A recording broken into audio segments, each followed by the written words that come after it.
My wife told me our daughter needed her biological father, and when I stepped off that plane in Seoul, the photograph I found in a stranger's apartment shattered everything I thought I knew about my marriage. My name is Arthur Morrison, and at 63 years old, I'd built a respectable life in Cedar Rapids, Iowa. 35 years as a machinist, 20 years as a husband to my late wife Margaret, and 5 years raising Sophie, my second wife Jessica's daughter, as my own. I thought those calloused hands that fixed machines and bandaged scraped knees had earned me the right to be called a father. I was wrong about what Jessica thought I'd earned. It started on a Tuesday evening in December, while I was finishing a dollhouse I'd been building in my workshop. The smell of pine and wood glue filled the garage as I sanded the tiny shingles by hand. Inside, Jessica stood in the kitchen with her phone pressed to her ear, speaking in hushed tones that suddenly went silent when I walked in. She turned to face me with an expression I'd never seen before, calculated coldness mixed with something that looked almost like pity. She informed me that Sophie's biological father had reached out after 8 years of silence. The man wanted to reconnect with his daughter, and Jessica believed Sophie needed her real father in her life. The way she emphasized that word, real, hit me like a punch to the gut. When I tried to discuss it, tried to remind her that I'd been the one packing school lunches and teaching Sophie to ride a bike, Jessica cut me off with a statement that left me speechless. She said that if I truly loved Sophie, I'd understand why she needed to spend time with her actual parent, and if I couldn't accept that, perhaps we needed to reconsider our entire arrangement. I stood there in my own kitchen, sawdust still on my work pants, feeling like an intruder in the life I'd been building for 5 years. The dollhouse sat unfinished in the garage, just like everything else I thought I was creating. That night, I couldn't sleep. Something about Jessica's tone, about the timing, felt orchestrated in a way I couldn't quite articulate. But I was about to discover just how carefully she'd planned everything, and how far she was willing to go to erase me from Sophie's life and from the home I'd paid for with 3 decades of honest labor. The conversation about Sophie's biological father came up again the next morning, but this time Jessica had details that made my stomach turn. She explained that Brandon, Sophie's biological father, was living in South Korea now, working for a tech company in Seoul. He wanted Sophie to visit him for Christmas break, claimed he'd changed, and wanted to be part of her life again. I asked the obvious questions. How did he find her after all these years? Why now? Why South Korea? Jessica's answers came too smoothly, too rehearsed. She said Brandon had hired a family lawyer to help locate them, that he'd been clean and sober for 3 years, that his job paid well enough to provide for Sophie properly.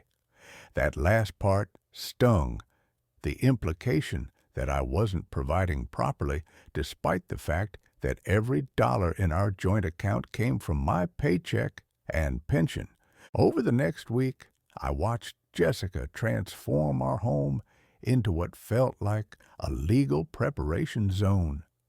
She spent hours on her laptop, printing documents, making phone calls in hushed tones. When I asked what she was working on, she told me she was researching custody laws and parental rights. Just to be informed. She said it so casually, as if she were looking up recipes instead of researching how to restructure our family. Sophie seemed confused by all of it. At 8 years old, she barely remembered Brandon. He'd left when she was an infant. One evening, I found her in the living room, staring at a photo on Jessica's phone.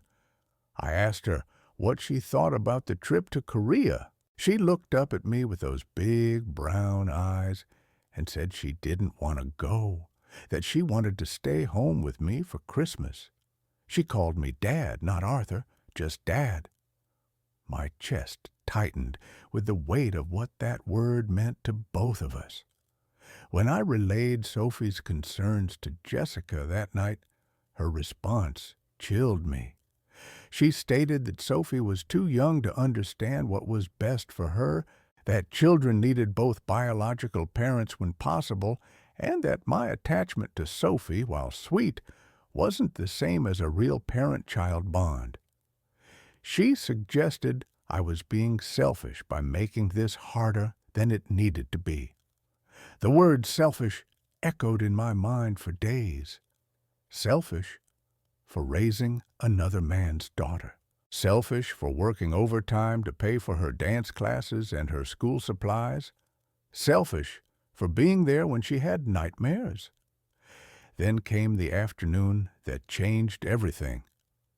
I came home early from the hardware store to find Jessica in our bedroom, going through our filing cabinet. She startled when she heard me, quickly closing the drawer. When I asked what she was looking for, she claimed she needed our marriage certificate for some paperwork. But I'd seen what was in her hands: mortgage documents, my pension statements, the deed to the house that my first wife and I had nearly paid off before she died. That night, after Jessica went to bed, I checked the filing cabinet. Several documents were missing: copies of financial statements, insurance policies, even the paperwork from my work transfer offer that I'd declined 2 years ago when Jessica said she didn't want to uproot Sophie from her school. I'd turned down a better-paying position in Anchorage, Alaska, because my family came first, or so I thought. The pieces started forming a pattern I didn't want to see: the sudden reappearance of a biological father, the emphasis on legal rights and proper parenting, the missing financial documents, Jessica's cold insistence that I wasn't Sophie's real parent, despite 5 years of daily proof to the contrary. I pulled out my phone and called Mark Chen, an old friend from my union days who'd become a family lawyer. I told him everything: the sudden contact from Brandon, Jessica's behavior, the missing documents. Mark was quiet for a long moment before he told me something that made my blood run cold. He said he'd recently seen a spike in cases where one spouse manufactured custody issues to leverage divorce proceedings, especially when significant assets were involved. He advised me to document everything and consider getting my own legal counsel immediately. I hung up and sat in the dark kitchen of the house I'd nearly paid off, the house I'd opened to Jessica and Sophie without hesitation, and realized I wasn't just losing my family. I was being systematically erased from it. And Jessica had been planning this for longer than I wanted to believe. The question was no longer whether she was betraying me. It was how deep the betrayal went, and what she'd already set in motion while I'd been too busy building doll houses to see the trap closing around me. I spent the next 3 days operating in 2 worlds: the visible one where I played the role of the accommodating husband, and the hidden one where I became my own private investigator. Jessica had underestimated me the same way the young foreman at the factory used to, assuming that age and calloused hands meant I couldn't think strategically. She was about to learn otherwise. My first stop was our bank, First National on Collins Road. I'd known Sarah Patterson, the branch manager, for 15 years. She'd helped Margaret and me refinance our mortgage before she died. I told Sarah I needed to review all activity on our joint accounts for the past 6 months. Her expression shifted when she pulled up the records. She asked if I was aware of the large transfers Jessica had been making to a separate account, one I'd never authorized or even knew existed. $23,000. That's what Jessica had moved in small increments over 5 months, always keeping each transfer under the reporting threshold. Sarah's screen showed the account was in Jessica's name only, opened the same week Brandon supposedly contacted her about Sophie. The timing wasn't coincidental. I thanked Sarah and asked her to flag the account, preventing any more transfers without my signature. She agreed immediately, noting that something felt off about the whole situation. She mentioned that Jessica had come in 2 weeks ago asking about the process for removing a spouse's name from joint accounts. Sarah had stalled, saying we'd both need to be present. Apparently, Jessica hadn't liked that answer. From the bank, I drove to Sophie's school. I'd volunteered there for 3 years, helping with the science fair and career day presentations about manufacturing. Mrs. Henderson, the principal, knew me well enough to grant me 15 minutes. I explained my concerns about Sophie potentially being taken to South Korea and asked if Jessica had submitted any paperwork regarding custody or travel permissions. Mrs. Henderson's face grew serious. She pulled a file from her desk containing documents Jessica had submitted just 5 days ago. Emergency contact updates that listed only Brandon's information and Jessica's, with my name completely removed. There was also a travel consent form pre-signed by Jessica authorizing Brandon to take Sophie out of the country. The form was dated for the upcoming Christmas break, exactly as Jessica had mentioned, but it was the third document that made my hand shake. A notarized statement from Jessica claiming I'd become increasingly unstable and unreliable, citing my age and recent forgetfulness as reasons why I shouldn't be listed as an emergency contact. She'd painted me as a declining old man who posed a potential risk to Sophie's well-being. Mrs. Henderson stated clearly that she'd found the document suspicious, especially since I'd never shown any signs of the behavior Jessica described. She'd held off on processing them, waiting to speak with me directly. Her instincts had been right. I drove home, taking the long route, trying to calm the rage building in my chest. Jessica wasn't just planning to send Sophie away. She was systematically erasing me from every legal and financial aspect of our lives while painting me as incompetent. The woman I'd married, the woman I'd built a life with, was treating me like an obstacle to be removed. That evening, I acted like everything was normal. I made dinner, asked about Sophie's homework, smiled at Jessica when she mentioned confirming Sophie's plane tickets to Seoul. But after they went to bed, I sat in my workshop and made a phone call that would change everything. Mark Chen answered on the second ring, and I told him about the bank account, the school documents, and the travel arrangements. He asked me one critical question. Was I absolutely certain Jessica was actually sending Sophie to see Brandon in South Korea? Or was there a possibility this was an elaborate setup for something else? That question kept me awake all night. Brandon hadn't contacted me directly, hadn't asked to meet with Sophie gradually, hadn't done any of the things a genuinely reformed father would do. Everything had come through Jessica's carefully controlled narrative. I realized I'd never actually verified that Brandon was even in South Korea, or that he'd initiated any of this contact. The next morning, while Jessica was at her yoga class and Sophie was at school, I did something that felt like betraying my wife. I searched her laptop. She'd left it open on the kitchen table, probably confident that her technologically challenged husband wouldn't know how to access anything important. Another mistake. Her email history revealed everything. Messages to a divorce attorney starting 6 months ago, long before Brandon supposedly made contact. Correspondence with a financial advisor about protecting assets in a divorce. But the most damning discovery was an email thread with Brandon himself. He wasn't reaching out to reconnect with Sophie. Jessica had contacted him, offering money and an all-expenses-paid trip to Seoul if he'd play along with a fabricated custody dispute. She coached him on what to say, what to request, how to appear like a changed man seeking redemption.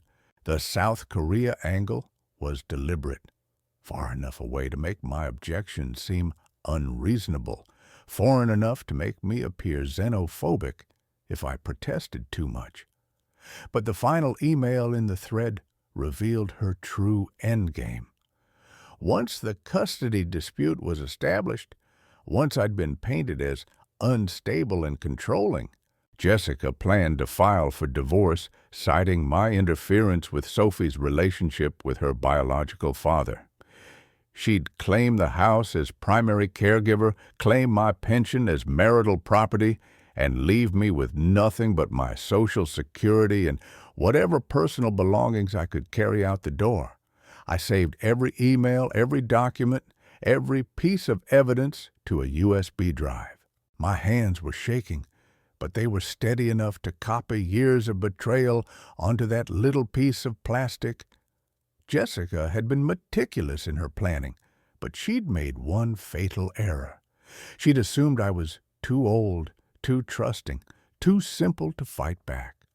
I called Mark immediately. He listened to everything, then told me what I needed to do next. His instructions were clear. Don't confront Jessica yet.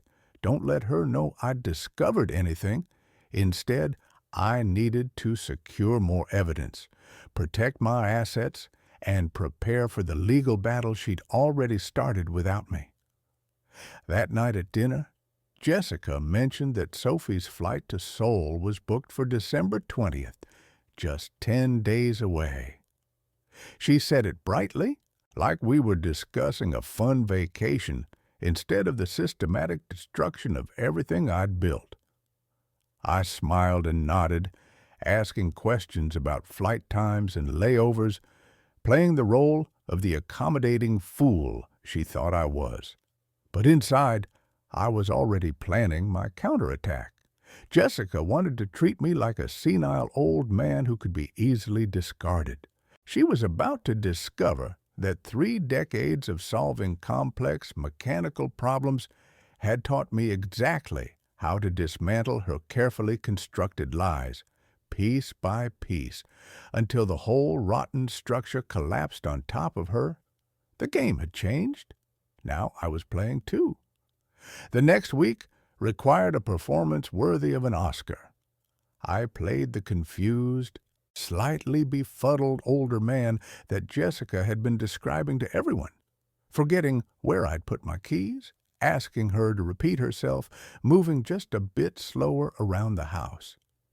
It went against every fiber of my being, but Mark had advised me that letting Jessica think her narrative was working would make her careless. He was right. With Sophie's supposed departure date approaching, Jessica grew more comfortable, more open about her plans. She stopped hiding her phone conversations, apparently confident that I was too out of touch to understand what I was hearing. One afternoon, she took a call in the living room while I pretended to doze in my recliner, the newspaper cover in my face. She spoke to her sister Linda about the timeline. The conversation revealed that once Sophie was in Seoul with Brandon, even for just a visit, Jessica planned to file an emergency custody motion claiming I'd become a danger to the child. She'd already lined up 2 witnesses who would testify that they'd observed my declining mental state, though I'd never met either person she mentioned.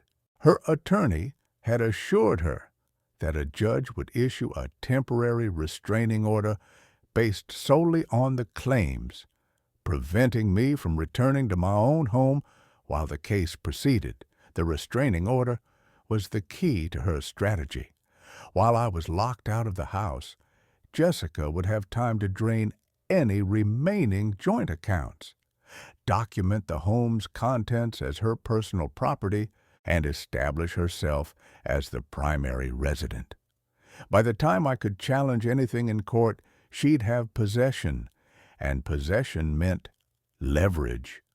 But the most chilling part of her conversation with Linda came at the end. Her sister asked what would happen if I fought back, if I hired an attorney or contested the divorce. Jessica laughed, and stated that men my age rarely fought effectively, especially when facing accusations of mental instability. She said I'd probably just accept whatever settlement she offered, grateful to avoid the embarrassment of a public custody battle. She told Linda she'd researched it extensively, that most men over 60 would rather walk away than fight a losing battle. I kept my breathing steady, kept that newspaper perfectly still, and mentally recorded every word. She thought I was defeated before the fight even started. She'd based her entire strategy on the assumption that I'd be too proud, too tired, or too ashamed to challenge her publicly. That evening, Sophie came into my workshop while I was organizing tools I'd already organized 3 times. She wanted to show me a drawing she'd made at school, a picture of our family, with me included, labeled with my name and hearts all around it. She said her teacher had asked them to draw their families for a holiday project. Sophie had drawn me first, in the center, before adding Jessica beside me. She told me she'd heard her mother on the phone talking about Korea, and she was scared. She didn't want to go so far away, didn't want to meet a father she couldn't remember, didn't understand why this was happening. She asked me if I was mad at her, if this was her fault somehow.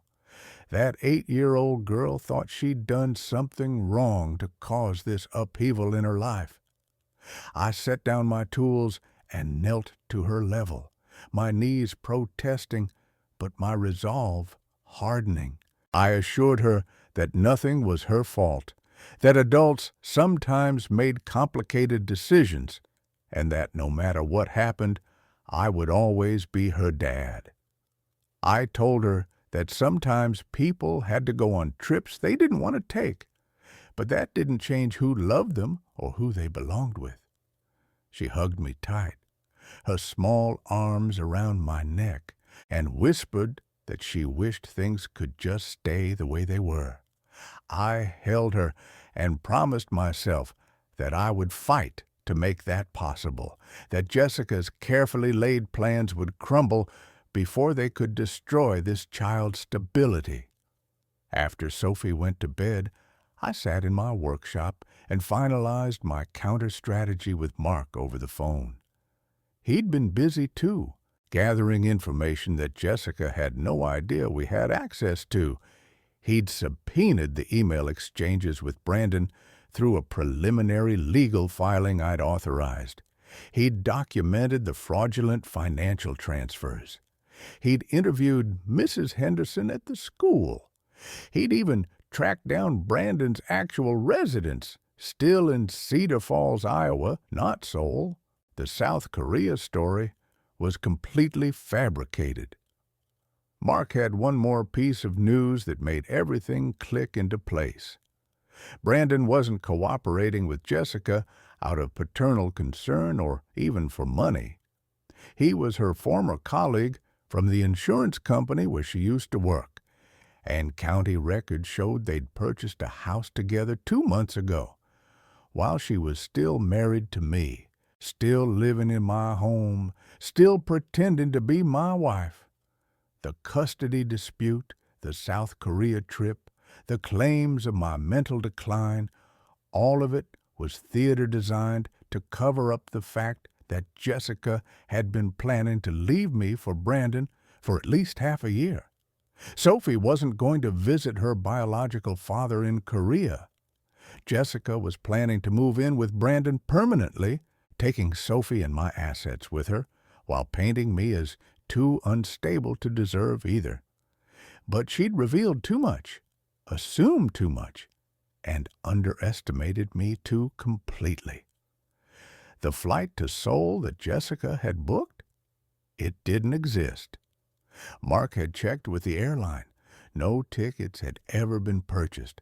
It was all part of the narrative, the story she'd tell the judge about how I'd interfered with Sophie's relationship with her father, how I'd prevented a healing reunion, how I'd proven myself to be controlling and possessive.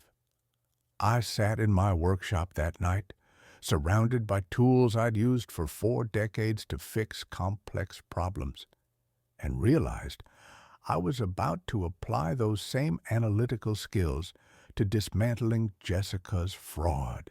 She wanted to play games with documents and false narratives. She was playing against a man who'd spent his entire career reading technical drawings, following procedures, and solving problems that seemed impossible until you understood all the moving parts. Tomorrow, the performance would end. Tomorrow, I'd stop pretending to be the confused old man she thought she was exploiting. Tomorrow, Jessica would discover that the real danger wasn't my age or my mental state, it was my absolute refusal to let her destroy everything I'd built and everyone I loved. The counterattack was ready. Now, I just needed to choose the perfect moment to execute it. The morning I stopped playing along, I woke up with the clarity of purpose I hadn't felt since Margaret died. I'd spent the previous night going through 5 years of receipts, bank statements, and documents, building a timeline that told the real story of my marriage to Jessica. What I discovered wasn't just betrayal. It was a systematic, calculated con that had started long before she ever said the words, "I do." I traced everything back to the beginning, to how we'd met. Jessica had approached me at a community center grief support group 18 months after Margaret's passing.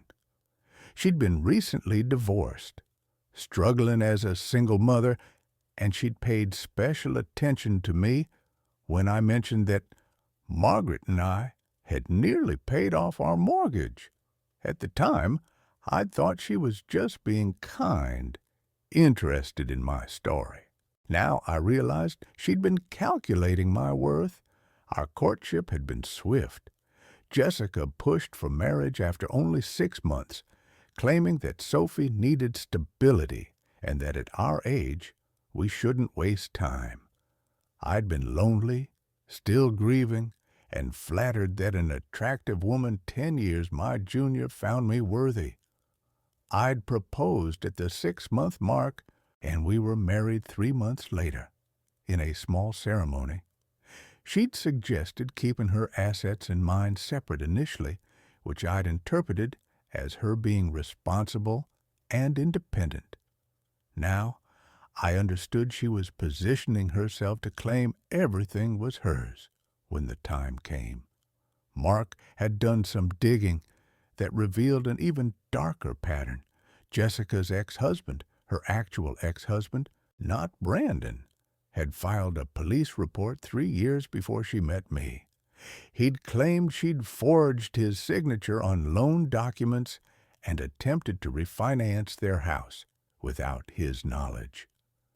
The charges were eventually dropped as part of their divorce settlement, but the report existed documenting a history of financial manipulation that I'd never known about.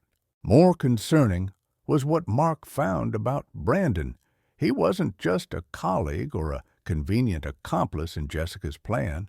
He was her actual boyfriend and had been for at least 2 years, possibly longer. They'd been careful, meeting in cities far enough from Cedar Rapids to avoid recognition. Bank records Mark had accessed through legal channels showed Jessica making regular trips to Des Moines, always claiming she was visiting her mother. But her mother had died 4 years ago, something I'd known but somehow forgotten to connect to Jessica's frequent absences. The house Jessica and Brandon had purchased together wasn't a recent development either. They'd been making plans for it for over a year, with Jessica directing funds from our joint account toward the down payment through a series of complex transfers disguised as legitimate expenses. She'd claimed repairs to her car, medical bills, even Sophie's education fund, all of which were real enough to seem legitimate, but inflated enough to siphon off thousands over time. Sophie herself was the final piece that made Jessica's betrayal particularly cruel. I spent an afternoon going through old documents and discovered that Sophie's biological father wasn't Brandon at all. Brandon was an entirely separate person Jessica had recruited for this scheme. Sophie's actual father, according to her original birth certificate that I found in a box of Jessica's old papers, had died in a car accident when Sophie was 2 years old. The entire narrative about Brandon being her biological father seeking reconnection was a complete fabrication. Jessica had never planned to send Sophie to South Korea because there was no one there for Sophie to visit. The elaborate story about Brandon's redemption, his job abroad, his desire to connect with his daughter, all of it was scripted fiction designed to create a custody dispute that would paint me as controlling and interfere with her real plan of moving in with her boyfriend and taking my house. When I fully grasped the scope of what Jessica had orchestrated, I felt something shift inside me. This wasn't just a woman leaving a marriage she wasn't happy in. This was a predator who'd identified a grieving widower with assets, married him to gain access to those assets, spent years positioning herself to take everything, and was now executing an exit strategy that would leave me homeless, broke, and publicly humiliated. I called Mark and shared everything I'd uncovered. He was quiet for a long moment before telling me that what Jessica had done likely constituted fraud, forgery, and possibly identity theft, depending on what documents she'd signed in my name. This had moved beyond a contentious divorce into potential criminal territory. But Mark also warned me about something crucial. If I moved too quickly, if I confronted Jessica before we had everything documented and filed with the court, she could destroy evidence or accelerate her timeline. He advised me to maintain the charade just a bit longer, to let her think I was still the confused old man who didn't understand what was happening. 1 more week, he said, and we'd have everything we needed to bury her in court and potentially press charges. That week was the longest of my life. I watched Jessica pack Sophie's things for a trip that would never happen, listened to her discuss logistics with Brandon on the phone while thinking I was in the garage, smiled when she showed me the fake airline confirmation for flights that didn't exist. Every interaction was torture, knowing that this woman I'd trusted, this woman I'd opened my life and home to, had been playing me for a fool since the day we met. But I also discovered something about myself during that week. I'd spent my entire adult life being honest, direct, straightforward. the kind of man who kept his word and expected others to do the same.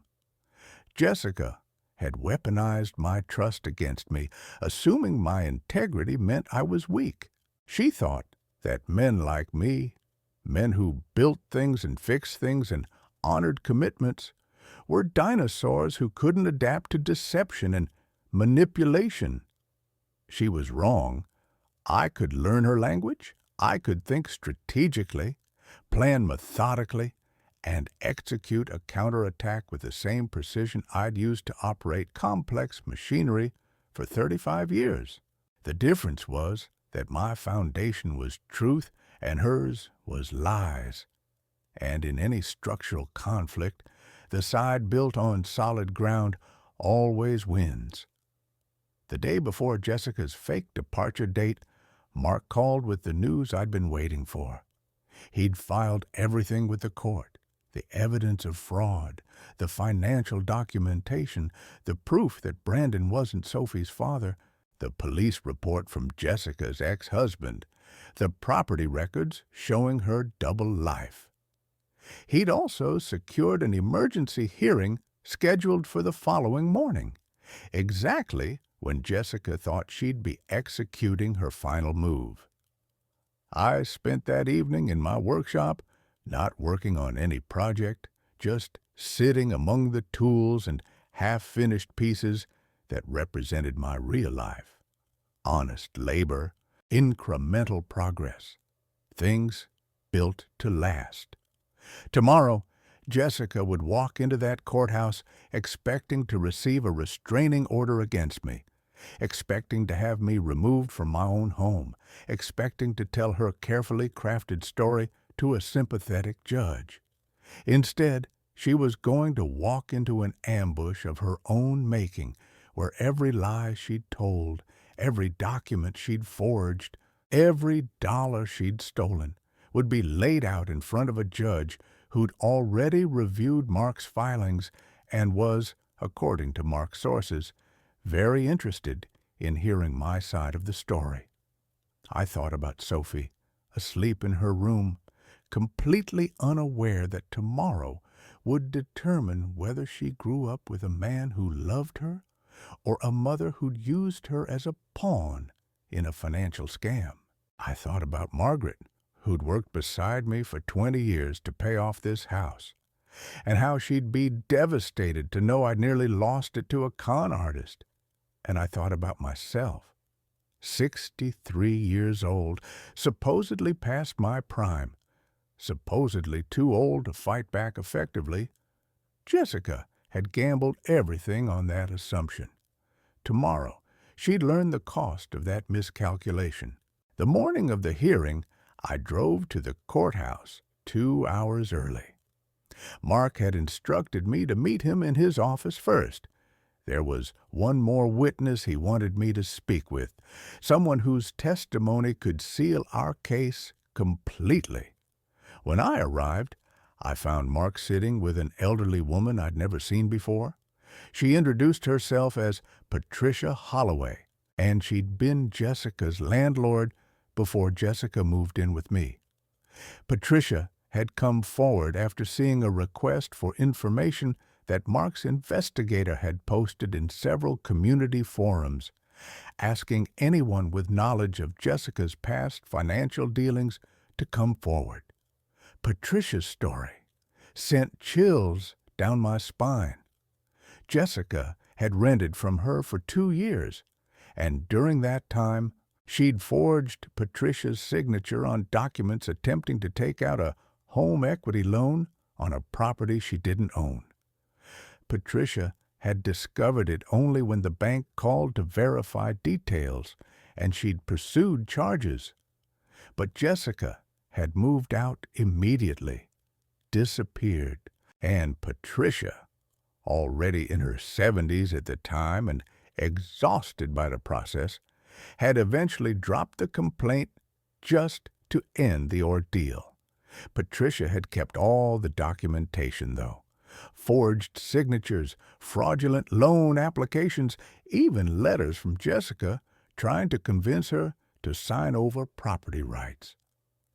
She handed Mark a folder containing copies of everything, stating that when she saw his request, she knew she had to come forward. She said she'd lived with guilt for years, knowing Jessica was probably doing the same thing to someone else, and she couldn't let it happen again without speaking up. Mark added Patricia's documentation to the substantial file he'd already prepared. Then he showed me something he'd been saving for last, a deposition from Jessica's ex-husband, Kyle Morrison. Kyle had agreed to testify via video about Jessica's history of financial fraud during their marriage. He'd been reluctant at first, not wanting to relieve her of the trauma, but when Mark explained that another man and a child were currently being victimized by the same patterns, Kyle had agreed immediately. In his deposition, Kyle described systematic financial abuse that mirrored what Jessica had done to me: the secret bank accounts, the redirected funds, the forged documents.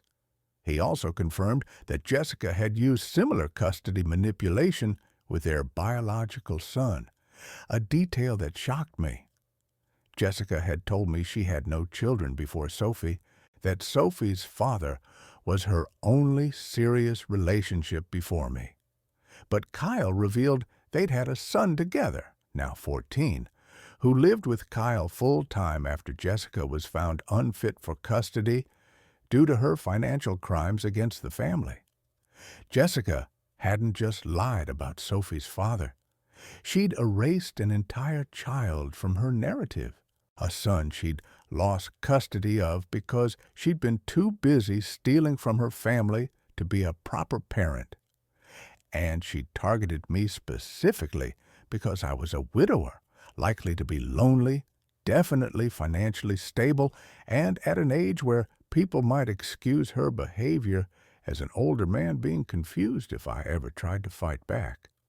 Mark laid out all the evidence on his conference table: bank records, forged documents, testimony from 3 different people, property records, emails between Jessica and Brandon, Sophie's real birth certificate, police reports from 2 different jurisdictions. It was overwhelming, damning, and absolutely airtight. He walked me through what would happen at the hearing. Jessica would be expecting to request an emergency restraining order based on claims of my instability and interference with Sophie's parental relationship. Instead, she'd be served with counter-filings documenting fraud, embezzlement, forgery, and attempted theft. The judge had already reviewed our preliminary submissions and had requested Jessica appear with her attorney to answer specific questions about the discrepancies Mark had flagged. But Mark wanted to make sure I understood the gravity of what was about to happen. Once we presented this evidence in court, we couldn't pull back. Jessica would likely face criminal charges beyond the civil fraud. She could lose custody of Sophie entirely. Her life as she'd constructed it would collapse completely and publicly. He needed to know that I was certain, that I was prepared for the aftermath. I thought about Sophie drawing pictures of our family with me in the center. I thought about the 5 years I'd spent being her father while Jessica plotted to steal everything I owned. I thought about Margaret's memory being disrespected by this woman's presence in our home. And I thought about every other man Jessica might target in the future if someone didn't stop her now. I told Mark I was certain.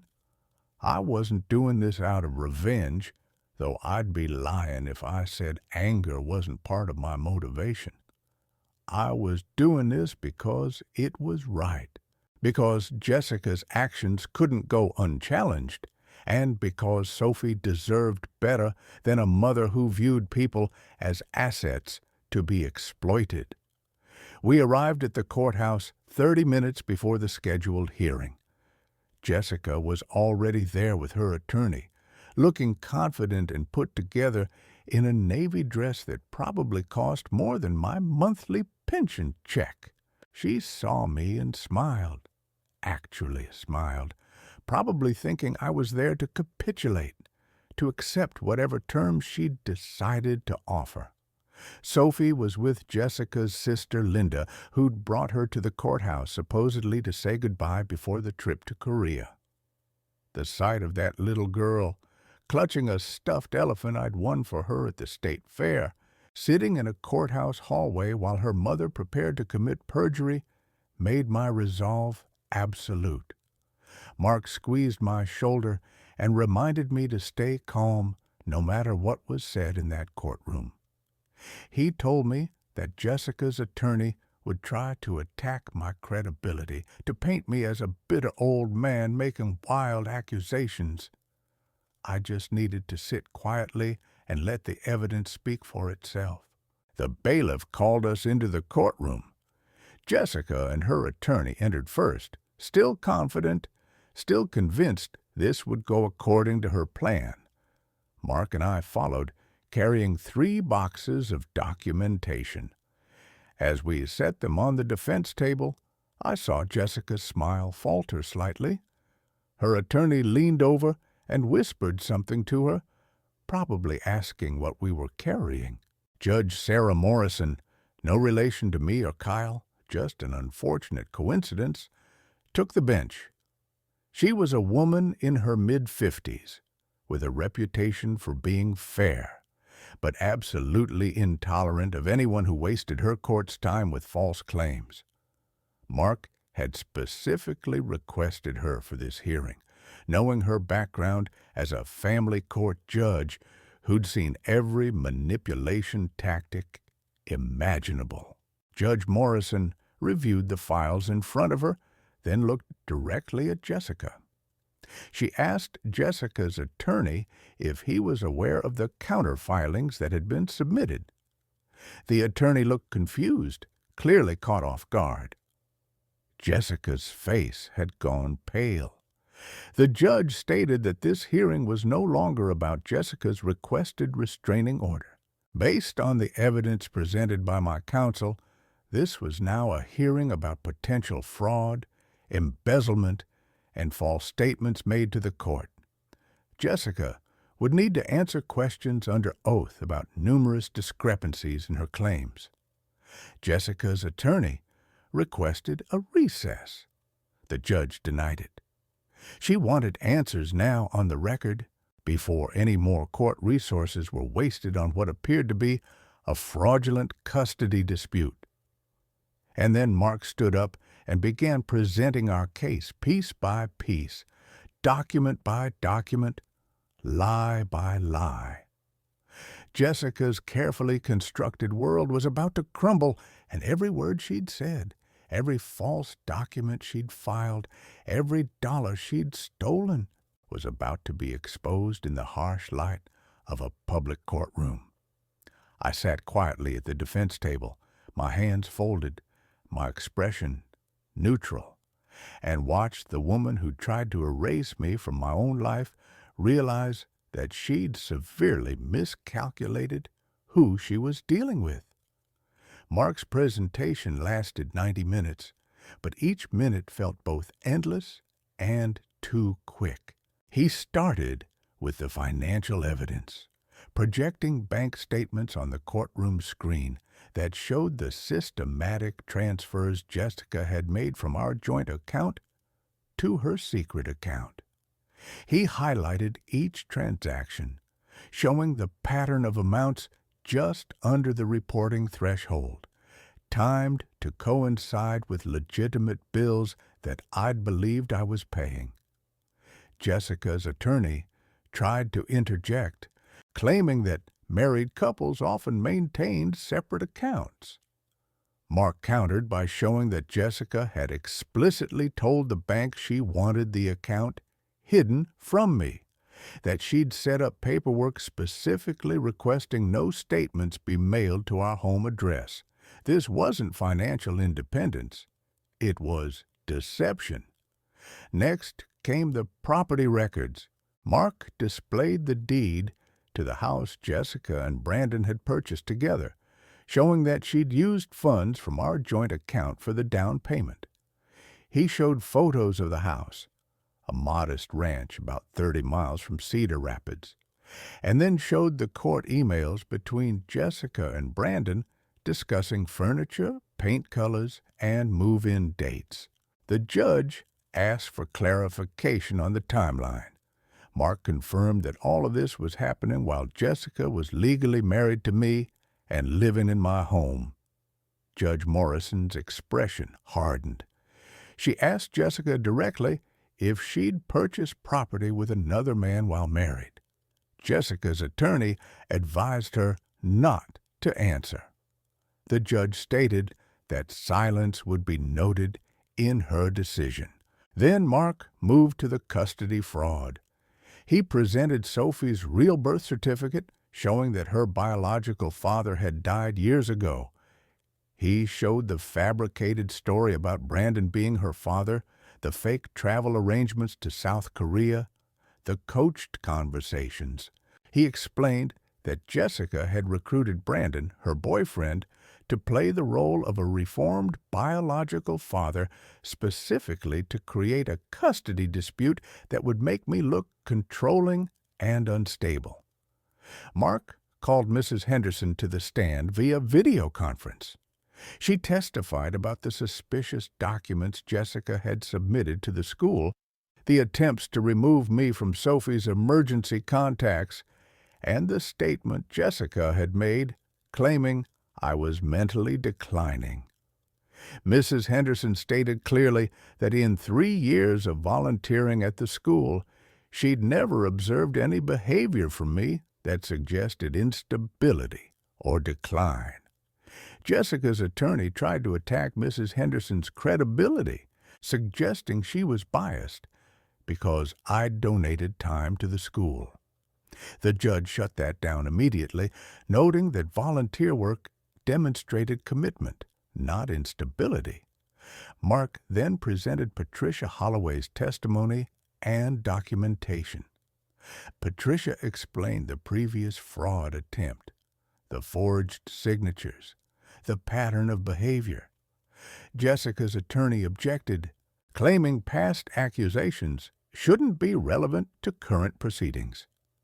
Judge Morrison overruled him, stating that pattern evidence was absolutely relevant in fraud cases.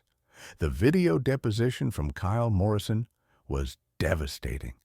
He described Jessica's systematic financial abuse during their marriage, the forged documents, the stolen funds.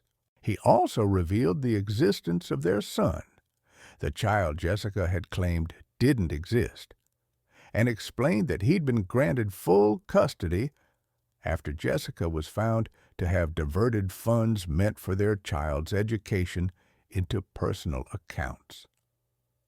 I watched Jessica's face as her ex-husband spoke. She'd gone from pale to flushed, her hands gripping the edge of the table.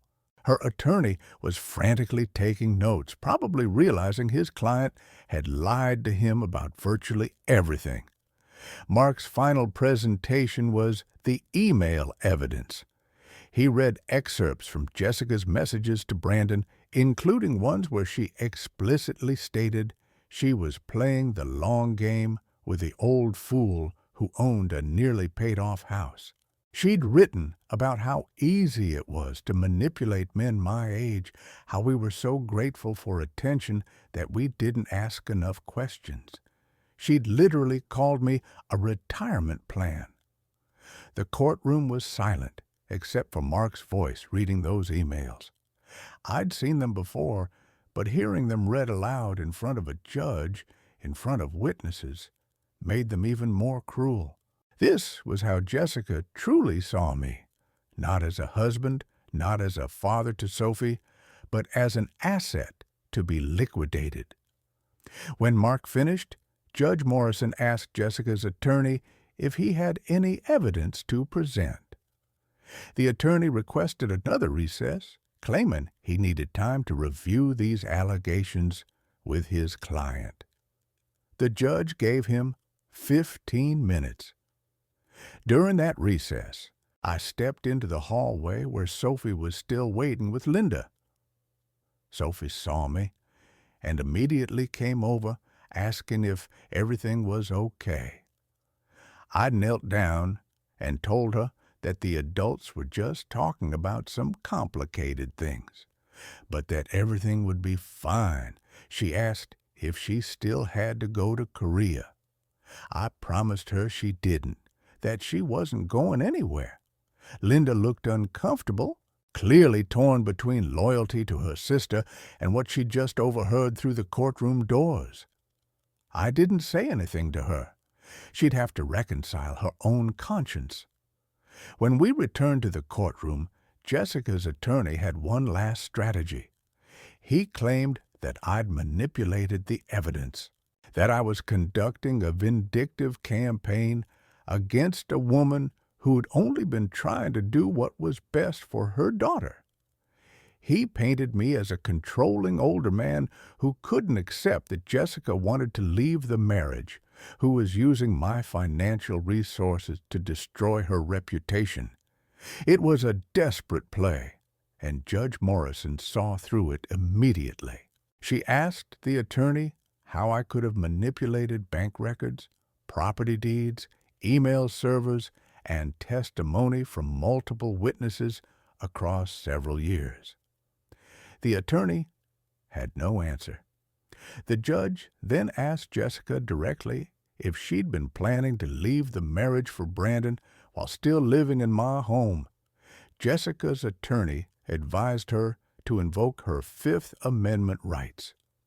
The judge nodded, stating that invocation of the Fifth in a civil proceeding could be used as evidence of consciousness of guilt. Judge Morrison reviewed her notes, looked at both sides, and made her ruling from the bench. She found clear and convincing evidence of fraud, embezzlement, and false statements to the court. She immediately denied Jessica's request for a restraining order against me. She granted me an emergency restraining order against Jessica, requiring her to vacate my home within 24 hours and prohibiting her from accessing any joint accounts or taking any items beyond her personal clothing and effects. But the judge wasn't finished. She stated that the evidence of systematic fraud was substantial enough that she was referring the case to the prosecutor's office for criminal investigation. She was also awarding me temporary custody of Sophie pending a full custody evaluation, based on the evidence that Jessica had been using the child as a pawn in a financial scheme. Jessica stood up and started to speak, but her attorney pulled her back down. The judge warned that anything Jessica said could and would be used against her in criminal proceedings. Jessica's face crumpled, and for the first time I saw fear replace her calculation. Mark gathered our materials while the judge continued issuing orders. Jessica was to provide a full accounting of all funds taken from joint accounts. She was prohibited from destroying any documents or evidence. She was to appear for a deposition within 72 hours. Each order tightened the noose around the life Jessica had been building on stolen ground. As we prepared to leave the courtroom, Jessica turned to look at me. Our eyes met, and I saw her search for words, maybe looking for one last manipulation, one final play. But I just stared back at her with steady calm, the same calm I'd brought to 3 decades of honest work, and I saw her realize there was nothing left to say. The bailiff informed her that she needed to remain for processing of the restraining order paperwork. Jessica sank back into her chair, and I walked out of that courtroom knowing that the worst was over. The confrontation I'd been building toward had happened, and the truth, methodical, documented, undeniable truth, had won. Sophie was waiting in the hallway with a social worker who'd been assigned to the case. The social worker explained that Sophie would be coming home with me while they evaluated long-term custody arrangements. Sophie grabbed my hand without hesitation, without question, trusting that I would keep her safe the way I'd always done.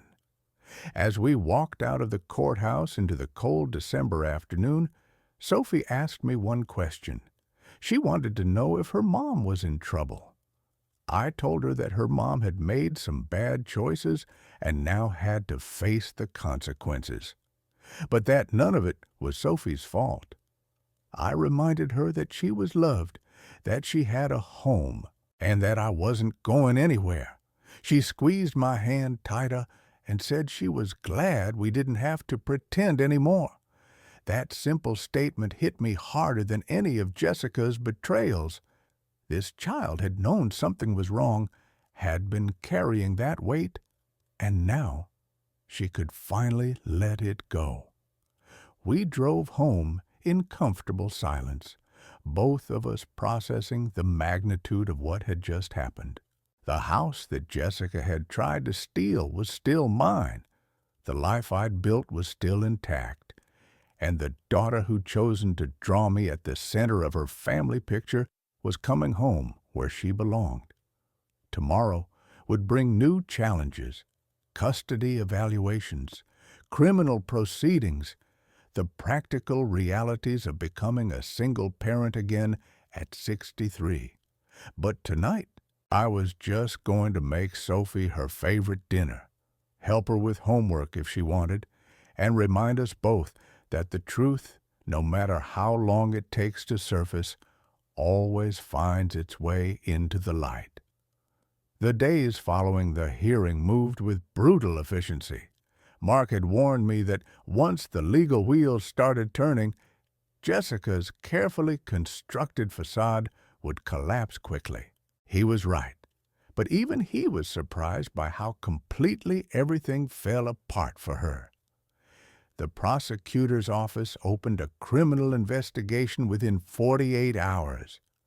A detective named Sarah Williams came to my house to interview me and review the evidence. She was thorough and professional, explaining that they were looking at charges including fraud, forgery, embezzlement, and filing false statements with the court. Each charge carried significant penalties, especially given the pattern of behavior across multiple victims and years. Detective Williams also interviewed Sophie, though gently and with a child psychologist present. Sophie confirmed that she'd never wanted to go to Korea, that she'd heard her mother talking about money problems late at night, and that she'd been told to be nice to Brandon even though she didn't like him. The detective assured Sophie that she'd done nothing wrong and that telling the truth was always the right choice. Jessica's attorney withdrew from her case 3 days after the hearing. According to Mark's sources, he'd discovered that Jessica had lied to him about virtually every aspect of the situation, and he refused to continue representing someone who'd made him an unwitting participant in fraud. Jessica had to find a public defender, which told me her hidden bank account was probably frozen as part of the criminal investigation. Brandon disappeared the day after the hearing. Someone from Mark's office drove by the house he and Jessica had purchased together and found it empty, with a for sale sign already posted. Apparently, when faced with potential criminal conspiracy charges, Brandon decided his relationship with Jessica wasn't worth prison time. He'd cooperated with the prosecutor in exchange for immunity, providing testimony about how Jessica had recruited him and what she'd promised him in return. The community response was something I hadn't anticipated. Cedar Rapids is a mid-sized city, but neighborhoods still function like small towns where everyone knows everyone else's business. Word spread quickly about what had happened, and suddenly, people I'd known for years were reaching out. Some were apologetic. They'd heard Jessica's stories about my declining mental state and had believed her. Others were angry on my behalf, sharing their own suspicions about Jessica that they'd dismissed as uncharitable thoughts. Mrs. Henderson from Sophie's school called to check on us and to let me know that several other parents had come forward with concerns about Jessica's behavior they'd never reported. Small things, inappropriate questions about other people's finances, attempts to befriend families based on their obvious wealth, inconsistencies in her stories about her background. People had noticed but hadn't said anything because they didn't want to seem judgmental. Patricia Holloway visited my home one afternoon, bringing cookies and an apology. She felt guilty that she'd dropped the charges against Jessica years ago, believing that her dropping the case had enabled Jessica to continue victimizing others. I told her she had nothing to apologize for. Prosecuting fraud is exhausting and traumatic, and she'd done more than enough by coming forward now when it mattered most. The hardest part was explaining everything to Sophie in a way an 8-year-old could understand. Child psychologist Dr. Karen Martinez met with us weekly, helping Sophie process what had happened. Sophie struggled with conflicting feelings, anger at her mother for lying, confusion about why this had happened, guilt for being glad she didn't have to leave me. Dr. Martinez assured us both that these feelings were normal and healthy, and that Sophie was remarkably resilient. Sophie asked me once if her mother loved her.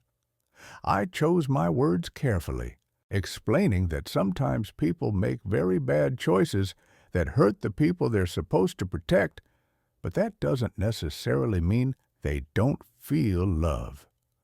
I told her that her mother's problems were about her mother's choices, not about Sophie's worth.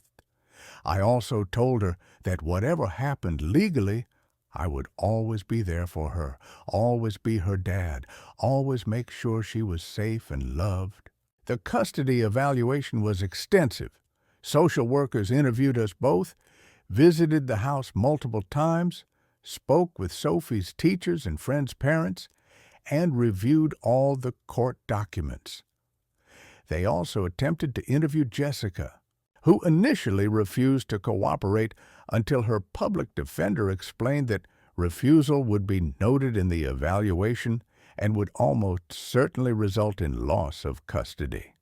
When Jessica finally did sit for her evaluation interview, according to Mark, who received the report, she tried a new strategy. She claimed she'd been coerced by Brandon, that she'd been a victim of financial abuse herself, that she'd only gone along with the scheme because she was afraid. The evaluators didn't find her claims credible, especially given the evidence of her previous fraud against both her ex-husband and Patricia. The pattern was clear. Jessica wasn't a victim. She was a repeat offender. 6 weeks after the initial hearing, I received the custody evaluation report. It recommended full legal and physical custody be awarded to me, with Jessica receiving supervised visitation only after completing parenting classes and financial counseling. The report noted that Sophie had thrived in my care, that she expressed clear preference to remain with me, and that Jessica's behavior demonstrated she prioritized financial gain over her daughter's well-being. The criminal case moved forward in parallel. The prosecutor offered Jessica a plea deal. She could plead guilty to fraud and embezzlement charges in exchange for a suspended sentence, probation, restitution of all stolen funds, and agreement to give up all claims to my property. The alternative was going to trial, where she'd face multiple felony charges and likely prison time. Jessica's public defender called Mark to discuss the terms. According to Mark, the defender had advised Jessica to take the deal because the evidence against her was overwhelming. But Jessica was apparently still convinced she could talk her way out of it, still believed she could find some angle that would let her escape consequences. I told Mark to inform the prosecutor that I wanted restitution, but I didn't want revenge. If Jessica took the plea, completed her probation successfully, and made genuine efforts to be a better person, I wouldn't oppose her eventually having more access to Sophie. But that would be years away and contingent on real change, not manipulation or performance. The plea hearing was scheduled for early February. Jessica had until then to decide whether to accept the deal or face trial. Mark advised me that she'd almost certainly take it. Going to trial would mean all the evidence being presented publicly, losing whatever remained of her reputation, and facing actual prison time rather than probation. In the meantime, Sophie and I settled into a new routine. I officially became her legal guardian, enrolled her in a new counseling program at school, and made sure she understood that her home was secure and permanent. We finished the dollhouse I'd started building months ago, and she placed it in her room with pride. Every night, she'd arrange the tiny furniture and tell elaborate stories about the family that lived there, always with a dad who fixed things and kept everyone safe. I also started attending a support group for men who'd been victims of financial fraud by romantic partners. I was surprised to find I wasn't alone. There were a dozen guys in that church basement, ranging from their 30s to their 70s, all of whom had similar stories. We'd trusted someone. That person had systematically stolen from us, and we'd all struggled with the shame of being fooled. Talking about it helped, and hearing how others had rebuilt their lives gave me hope for my own future. One evening, about 2 months after the initial hearing, I was cooking dinner when Sophie came into the kitchen with a question. She wanted to know if I'd ever trust anyone again, if what her mother did meant I'd always be alone. I set down the spatula and thought carefully about my answer. I told her that what her mother did was about her mother's character, not about mine. I explained that trust is a risk, but it's a risk worth taking, because the alternative, living in fear and suspicion, isn't really living at all. I said that I'd be more careful in the future, that I'd learned lessons about protecting myself, but that I wouldn't let Jessica's betrayal turn me into someone bitter and closed off. Sophie nodded, processing that answer, and then asked the question I'd been dreading. She wanted to know if I wished I'd never married her mother, because if I hadn't, I wouldn't have gotten hurt. I knelt down to her level and told her the absolute truth. No, I didn't wish that, because marrying her mother brought Sophie into my life, and knowing Sophie, being her dad, was worth every dollar stolen and every moment of pain. She hugged me tight, and I felt her shoulders shake with quiet sobs. She whispered that she was sorry, that she felt like it was her fault I'd been hurt. I held her and repeated what Dr. Martinez had told us both. None of this was Sophie's fault. She was the other victim here, and the best thing that came out of my marriage to Jessica was the opportunity to be Sophie's father.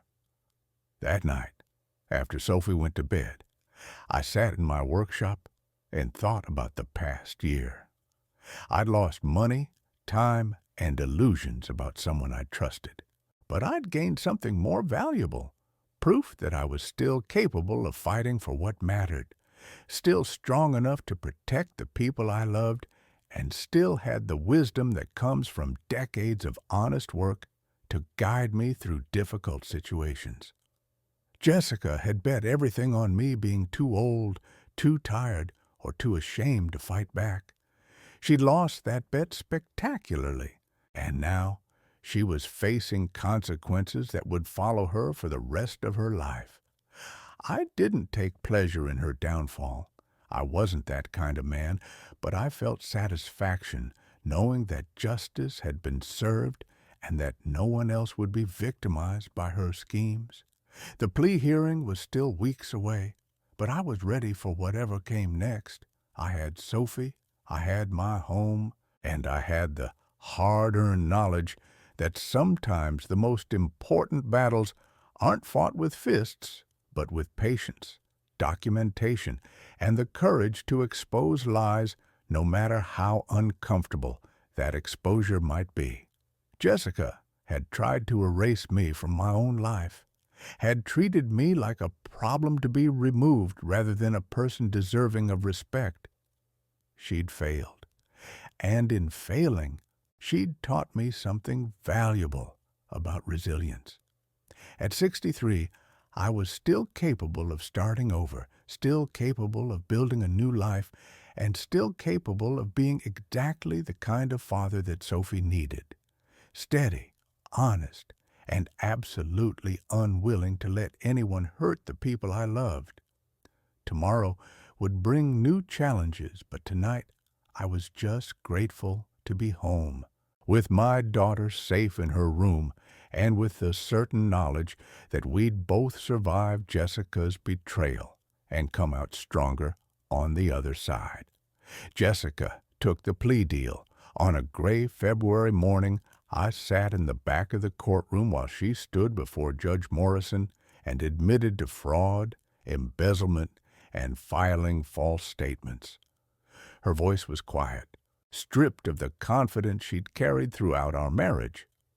She was sentenced to 5 years probation, ordered to repay $67,000, barred from opening any financial accounts without court supervision, and required to complete 200 hours of community service. The judge made clear that any violation of probation terms would result in immediate incarceration. Brandon had already fled Iowa, relocating to Arizona and breaking all contact with Jessica. The house they'd purchased together went into foreclosure. Apparently neither of them could afford it alone, and the court had frozen assets to ensure restitution. Jessica moved into a small apartment across town, working as a cashier at a grocery store to make her court-ordered payments. Her sister, Linda, told Mark that Jessica had been banned from multiple social media platforms after people she'd scammed started exposing her publicly. The reputation she'd carefully curated was demolished beyond repair. The custody order became permanent in March. I was granted full legal and physical custody of Sophie, with Jessica allowed supervised visits twice monthly. For the first 6 months, Jessica didn't show up to a single scheduled visit. Sophie was hurt initially, but Dr. Martinez helped her understand that her mother's absence reflected Jessica's inability to be present, not Sophie's worth. Mark Chen remained a close friend and advisor. He'd waived most of his fees, saying that cases like mine, where he could actually stop a predator, reminded him why he became a lawyer. Patricia Holloway visited monthly, bringing cookies and companionship.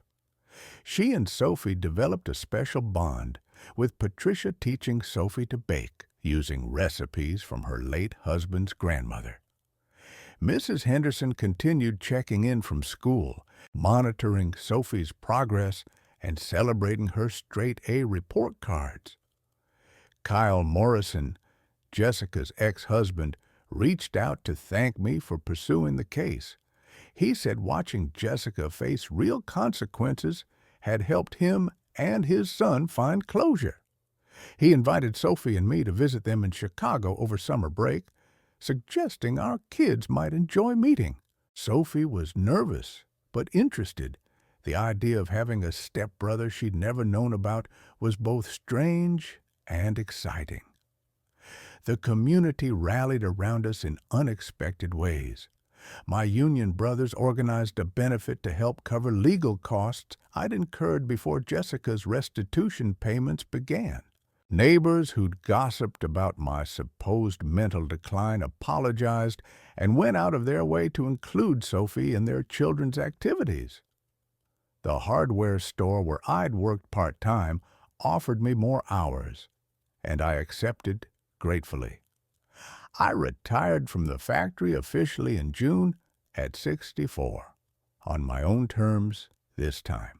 The pension I'd protected from Jessica's schemes would cover our needs comfortably.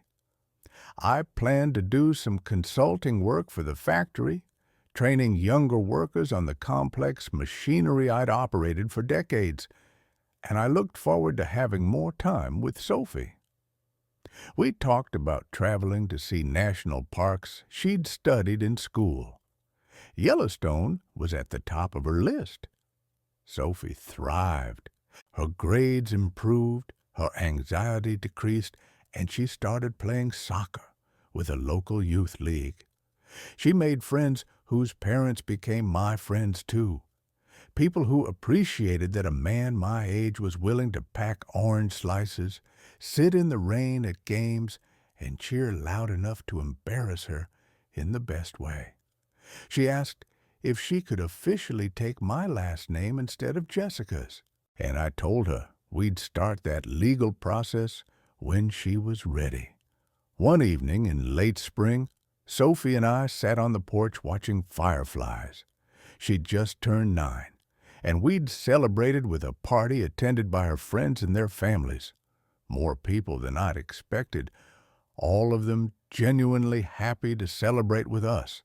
Sophie asked me if I was lonely now that I wasn't married anymore. I told her I'd learned something important over the past year. Loneliness isn't about being alone. It's about being disconnected from people who genuinely care about you. I'd been lonelier married to Jessica, surrounded by lies and manipulation, than I was now with Sophie and the community we'd built together. I explained that real connection, real family, isn't about legal paperwork or biological ties. It's about showing up, being honest, and choosing each other every day. Sophie nodded, then said something that made my chest tighten with emotion. She told me that her friends at school sometimes complained about their parents, but she never did, because she had the best dad. Not the richest or the coolest, she clarified, but the one who actually listened and kept his promises. She said she knew kids whose fathers lived in the same house but weren't really there, and she felt lucky that I was always really there. We sat in comfortable silence, watching the night settle around our home, the home I'd protected, the home where Sophie was safe, the home that represented everything I'd worked for across 6 decades of honest labor. Jessica had tried to take it, had believed that a man my age would be too weak or too proud to fight back effectively. She'd learned otherwise, and that lesson cost her everything she'd schemed to steal. I thought about all the men I'd met in that support group, guys who'd been manipulated and discarded by people they'd trusted. Some of them were still struggling, still trying to rebuild financially and emotionally. I'd been fortunate. I'd had the resources to fight back, the friends to support me, and the stubbornness that comes from a lifetime of solving complex problems. But mostly, I'd been motivated by Sophie, by the knowledge that giving up meant abandoning a child who'd already been used as a pawn too many times. Now, sitting on that porch watching fireflies, I understood that the real victory wasn't financial or legal. The real victory was this moment right here. Peace, security, and a kid who felt safe enough to be completely herself. Jessica had wanted to erase me from Sophie's life, to reduce me to nothing more than an obstacle between her and my assets. Instead, she'd erased herself, leaving behind a daughter who was better off without her manipulation and a man who'd rediscovered his own strength. At 64, I was starting over. I had a daughter to raise, a house to maintain, and a future to build. I wasn't the young man I'd been when I started working at the factory 4 decades ago, but I was wiser, more patient, and absolutely certain about what mattered. I'd been tested, betrayed, and underestimated, and I'd proven that age doesn't determine strength. Character does. Sophie yawned beside me, leaning against my shoulder. I put my arm around her and thought about tomorrow. She had a soccer game in the morning. I needed to fix the gate that was sticking. We had groceries to buy and homework to review. Normal things, simple things, but things that mattered because they were real and honest and built on trust rather than manipulation. Jessica had gambled that men like me, men who'd worked hard, honored commitments, and trusted easily, were easy marks. She'd discovered too late that the same qualities that made us trustworthy also made us formidable when protecting what we loved. The hands that had built doll houses and fixed machines were equally capable of dismantling lies and defending home. As fireflies blinked across the yard and Sophie's breathing deepened toward sleep, I felt something I hadn't felt in over a year. Complete peace. The battle was over. The truth had won. And the life I'd been fighting for was exactly where it should be. Simple, honest, and filled with the kind of love that can't be faked or stolen. So here's my question for you. Wherever you're watching from, whatever battles you're facing in your own life, when someone underestimates you, when someone tries to take what you've built through lies and manipulation, what will you do? Will you fight back with the truth, or will you let them write your story for you? I fought back, and if you're facing something similar, I hope my story reminds you that it's never too late to stand up, speak up, and protect what matters. Age doesn't make you weak. It makes you dangerous to anyone who thinks you'll go down without a fight.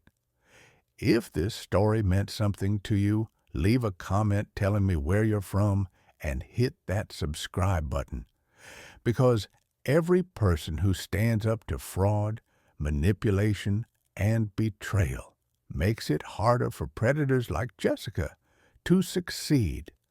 We protect each other by refusing to be silent, by sharing our stories, and by reminding everyone that dignity and truth are worth fighting for at any age. Thanks for listening to my story. Now, go protect yours.